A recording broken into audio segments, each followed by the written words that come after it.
Okay, so area and volume, number one.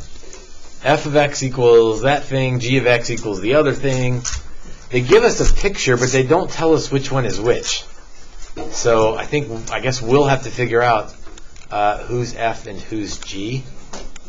Maybe you could tell by looking at them, but I don't think I can. I don't know what e to the x squared minus 2x looks like. I know what x to the fourth could look like, but I don't know.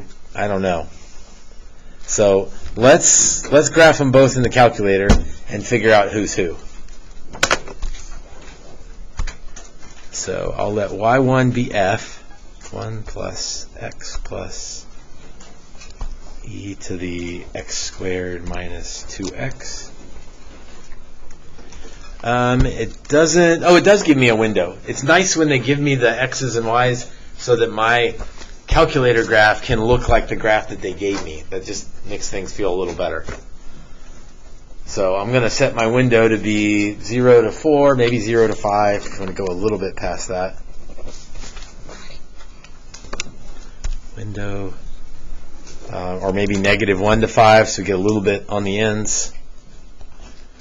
Y-min looks like I can go from 0 to, the max is 4, so maybe I'll go 0 to 5. Actually, I'm going to go negative 1 to 5, just so that I can see the axis, the x-axis. Okay, and that's, why does that not look right? Oh, because my x only went out to 2, so I'm just going to go to 3. Okay, so that sort of matches the picture that's there. Now I know which one is which. So this one is f of x. The other one is g of x. I was almost going to say f is the top one, but that's not always true. So I think that's part of the problem here. Let's go ahead and put in y2, g of x for y2. X to the fourth minus 6.5 x squared plus 6x plus 2. And then, all right, good news. That's right. Small news, but good news. Our graphs match, so I know I typed them in there right. And I know who's F and who's G. Part A. Find the sum of the areas of regions R and S. And I like the way that it phrases this. There's a bit of a hint built into how it asks the question. What's it going to take to find the area of R and S? How am I going to do that? Oh, I said I was going to do number 2, and here I am doing number 1. It's fine. Those were close enough. Maybe I'll do 2 in third period and record them both. We'll see. Yeah, I'm doing number 1, even though I said I was going to do 2. So how am I going to find the area of R and S? Antiderivative. From 0 to... 0 to the intersect, and then from the intersect to 2. Good. 0 to the intersection, and then the intersection to 2. So I'm going to call that intersection A, and then we'll go find A in a minute. So 0 to A plus A to 2. And why did we have to split it up? Right, because the top minus bottom thing changes at that intersection. So from 0 to A, it needs to be g of x minus f of x. And from A to 2, f of x minus g of x. And the good news is, as soon as I say what A is, I'll be ready to write an answer, because all of this is in the calculator. So let's be clear about what A is. A is the x-coordinate of the intersection.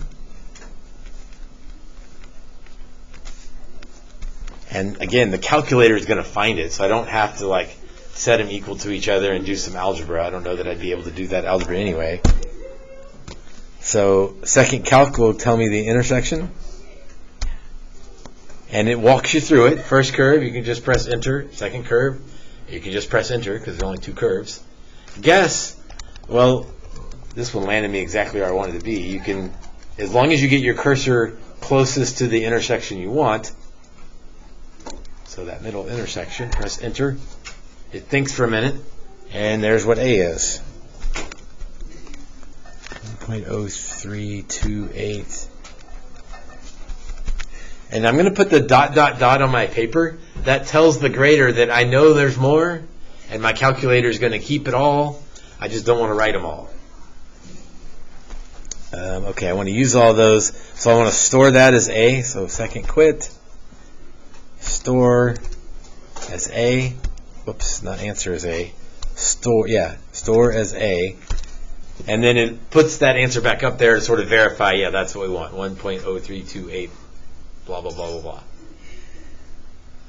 Now I'm ready to just type all this stuff into the calculator. I guess I do need to be careful. I don't need to say this, but for my own benefit, f of x was y1, g of x is y2. That way if I accidentally start talking in terms of y1 and y2, I'll be okay because I've told the grader who's who.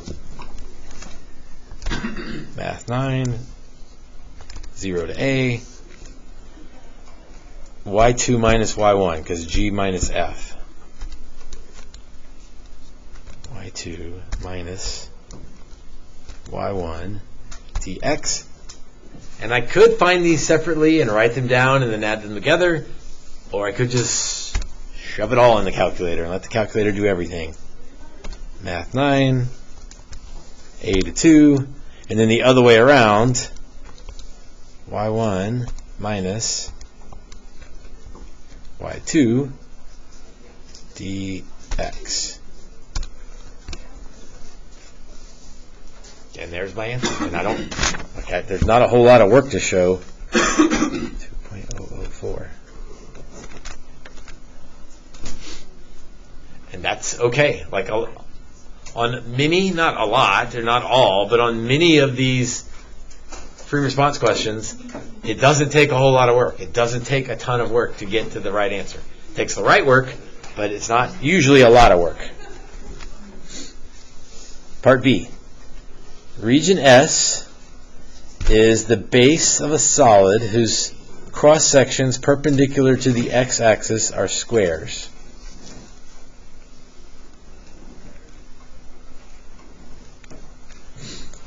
Find the volume of the solid. Okay, so squares coming up out of the page. Again, hard to draw. You get the idea. So only out of section S, I've got squares coming out of the page. So I need to add up all of the squares. Well, the area of a square is s squared dx from A to 2. That's probably worth a point right there. How do I know how long? Oh, this is dangerous because capital S is that area. I'm saying little s is that side length. How do I figure out how long that side length is? Top minus bottom, which is f minus g, just y1 minus y2, if you want to put it in those terms. And you'd be ready to get an answer because you've explained all the pieces of this integral. You got a to 2. You've said what s is. So that's, you don't need to rewrite f and g. Like the grader knows what f and g are, so you can use those. Math 9. A still in there, a to 2. Parentheses to make sure we square all of y1 minus y2.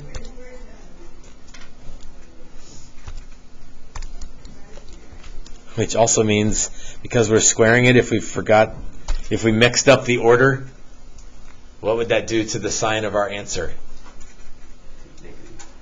If we mixed up the order, what would that do to the sign of our answer? Negative. y1 minus y2 squared, Oh, nothing. nothing, it wouldn't matter. So this is a nice one where you could make a mistake and the square would wipe out the mistake.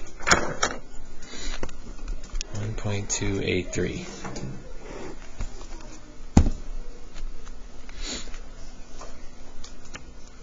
All right, I feel like those were pretty easy, so I wonder how bad part C is going to be. Let H, oh, I remember this one. Part C is a part where they introduce something new. So you haven't done one like this before, but I think we can figure this out. Let H be the vertical distance between the graphs of F and G in region S.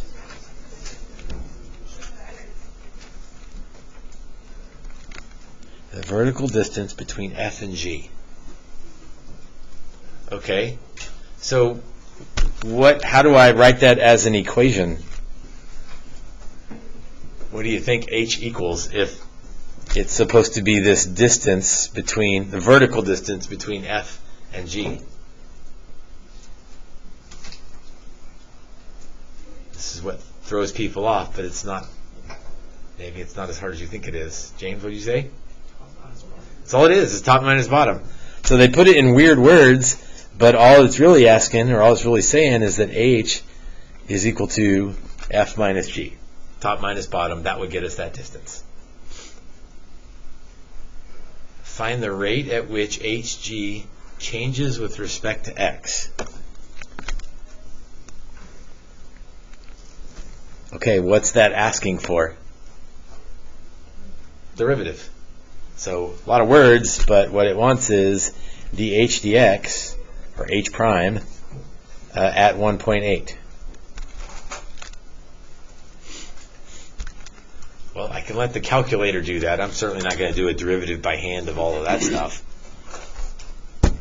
Well, that would be the same thing as f prime at 1.8 minus g prime at 1.8. So I can either let the calculator do that. No, I am going to let the calculator do that. Math 8. And I don't know that I've done this before, but I suppose I can just do y1 minus y2. Yeah, f minus g. Derivative of y1 minus y2 at 1.8. That would be the derivative of f minus g at 1.8. Negative 3.812.